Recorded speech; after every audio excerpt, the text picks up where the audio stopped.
Welcome to the channel. Welcome to the Polestar 1. We've never driven it together on my personal channel. Auto hold on, power mode. Let's drive. I've been charging up the high voltage battery. We're just over half. We'll turn that off. We'll turn ESC sport mode on, B mode for regen, and full power. Holy smokes. So impressive. I've nailed it a couple times on this drive. Amazing roads here in California, obviously, and an amazing car. So it's the final send-off for Polestar 1. They're going fully electric, part of the plan. We've known about it. Man, gorgeous homes, gorgeous property. Little Starbucks for a cruise. Had some good tunes on. Great roads here. We're gonna go for a rip in the Polestar 1. So looks like it gets really tight. Manual selection on the box here. 8-speed torque converter automatic. 619 horsepower, something like that. Front engine makes 326 horsepower. The rest come from electric. Rear axles electric only. Power out. Holy smokes, does this thing explode out of a corner. And because there's not as much power on the rear axle all the time, you know, it's very front wheel drivey, so there's no like power on oversteering opportunities. But what a nice little road. The car is very wide. It's built on Volvo's Spa chassis, but optimized with some carbon bits. And it's really the final drive opportunity for this car. That's why I'm here, because Polestar is going electric, so they invited some enthusiasts to come and rip the Polestar 1s around. And I said, well, you don't need to ask me twice. Of course I want to come rip the Polestar 1s around. Excuse some of the stuff flying around in the car. Holy good road smoking. This thing is freaking great. Full power. Yeah, just roast the front tire on exit, but man, does it just rock it down a straightaway, standing on the big brakes. I believe they're Akibona brakes on the Polestar 1, and then Polestar 2 got Brembo. Excuse some of the stuff flying around the cabin. Turbocharger and supercharger up on the engine up front, so you get that nice hit from the supercharger at low RPM, but above 3,500 it's pretty much just turbocharged. Oh, we got a little air time. Feel the front axle get up there? Well, you probably didn't feel it, but I'm gonna tell you that we had a little whoop, standing into the corner. Wow, that's good. Torque vectoring on the rear axle. Can actually feel it there quite a bit, which is awesome. Looks like someone went off into a ditch here. This must be like the drifting road on the way up here. This is like ultimate hill climb challenge. Standing on the brakes, stuffing it into a corner. Suspension set in full comfort on the Öhlins dampers. This road is freaking insane. Oh, whoa!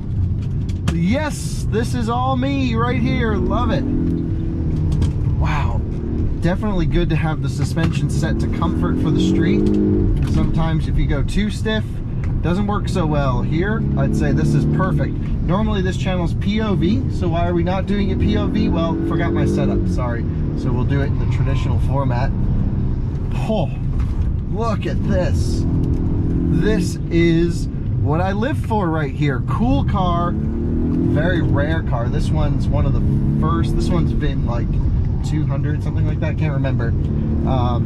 We have 8 Polestars here at this event, which is like 2% of the Polestar world's population. Polestar 1. Polestar 2, of course, is a fully battery electric, sort of a CUV fastback type situation.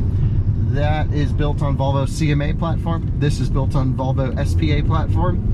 35 kilowatt hour battery pack in the back. I think you guys can watch my other videos for the review, but those are the big numbers. At the time that this launched, it had the most amount of range of any plug-in hybrid. I don't know if that's still the case, but it's close to it. Oh, the views up here, the roads up here, full power. Just crazy. Oh, just, you know, when the car gets light, it just spins up the tires. No way to turn ESP fully off here in this car. Just an ESC Sport functionality. Standing on it down the straight here. This car's got almost 10,000 miles on it, so it's been used. And that's 10,000 test car miles. So not easy miles. And I gotta tell you, it feels brand new, really does. I drove one of these when they were brand new. This feels just like it.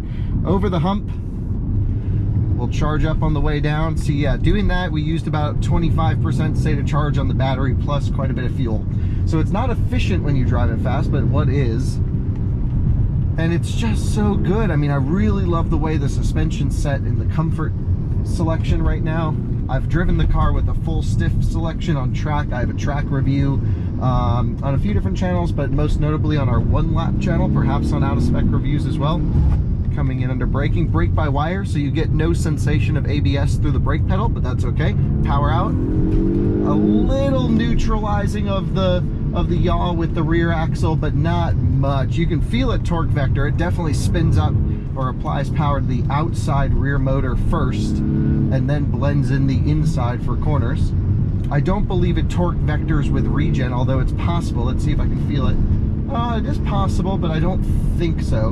What I mean by that is if I turn right, it could drag the inside rear wheel a little bit. I don't believe it does that. The whole system's optimized for performance, so you basically take the same engine that's in all the Volvo stuff, the T6 engine, tune it up a little bit, add a pancake motor, so it technically has 3 electric motors since there's a 50 kilowatt ISP motor on there, basically like a pancake motor on the back. And let's just do a quick braking test. Really strong braking performance. ABS, I'd say, is pretty lenient. Like, it lets quite a bit of wheel lockup happen. Quite a bit of grip too, although it's a little bit under tired in the front. Definitely a staggered setup, and not sure exactly what tires are on it, but I guess I should check. Could check, but haven't checked.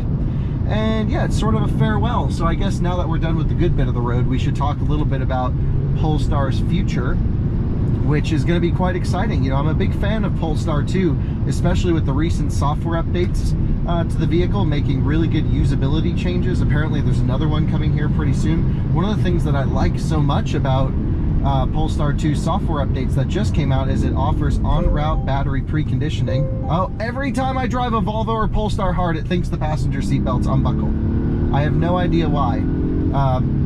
Watch my V60 plug-in Polestar review. Same thing happens. You drive it hard down a back road, oh, it's someone sitting in the passenger seat unbuckled. Every time.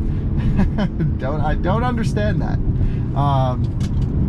If someone at Polestar or Volvo knows why that happens on any spa platform car, when you drive the piss out of it, I'm not even driving it that hard. He thinks, yeah, someone's sitting in there unbuckled. Just comes up with the warnings. Also, it faults out ESP when the brakes get hot, and then you have to keep hitting ESC Sport. I've had it happen to Polestar 1, I've had it happen to all of them. I'm not, again, driving this car super hard, but yeah, it's a thing. So, future of Polestar's electric. Sounds great. It's a final send-off event for the Polestar 1. These cars are going to become collectibles. I'm sure we'll be able to find this exact car one day. I've really enjoyed it. Really has held up very well. I believe this car will end up in the hands of a customer, although because it's so early, it may have some warranty stipulations, like it may not have a paint warranty, I'm told, which is pretty interesting. And overall, what a car. What a road. And I was mentioning everything's kind of optimized, so the 8-speed torque converter auto really rips the shifts, which is good. Big undulations. And the downshifts are pretty crisp. It does not hold at rev limiter for upshifts, so it basically goes to the next gear.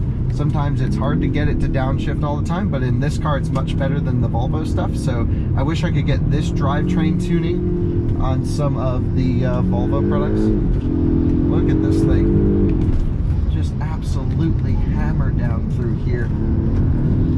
It's a shredder. This is like a full-on shredder. It's what happens when you let engineers just go wild. I equate this car to the Lexus LFA of Sweden because it's just so insane. It didn't go as insane because, you know, in the case of the LFA, and Toyota engineers basically had to engineer that V10 and do the sound optimization with Yamaha. I would say this isn't as crazy of a project. This is more of a part spin special with some work. There's the passenger seat unbuckled situation happening again. And we're almost out of fuel. Oh no. That just happens. We have 50 miles of range left, and I have 35 to the lunch stop, and then a whole bunch of driving to do after that. I spoke to everyone else on this drive. There's only a few other people here, and I'm like, how's your fuel looking? And they're like, oh, we're good, we're good. And I'm like, oh, not looking so good. I wonder why. Anyway, what a pleasure it is to drive this car. What a pleasure it is to bring the video of this car to you. And it's just a surreal day. It really is. I'm driving through some of the most beautiful places on earth. Got great tunes on the Bowers & Wilkins, which is a fantastic sound system. It's not as good as like the XC90 sound system, but it's you know, it's a smaller cabin. What can you do? Worse acoustics. Oh, love this engine, really do. It's a little bit not as like encouraging you to drive fast, but man, is it just so powerful. I really hope this drivetrain, this exact drivetrain, makes it into, honestly, the perfect car for me would be like a V90 wagon or a V60 wagon with this identical drivetrain. I think we can all agree that would be sick. And another cool thing would be is if this car becomes full battery electric. How neat would it be if there's a Polestar 1 battery electric vehicle? That would be neat. It's not in their plans, no one's ever mentioned it, but this style is amazing.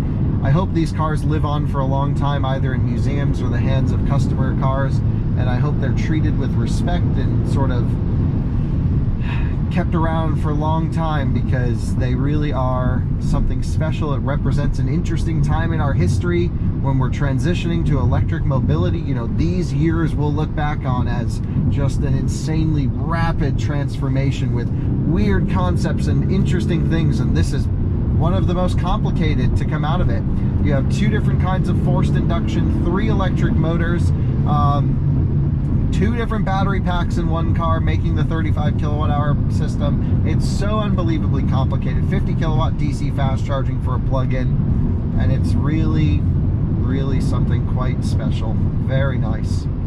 And with that, I leave you. Those are my quick thoughts on Polestar 1. I'll miss that they're gonna make it, but I'm glad that this car happened, and it will become the ultimate car spot for the next forever. If you see one on the road in 20 years, which I'm sure you will, they'll be out there. People are going to hold on to these. That's just going to be the coolest thing ever. I just hope the electronics can withstand the test of time, especially this 4-cylinder engine. Hope you have a great one. Bye-bye.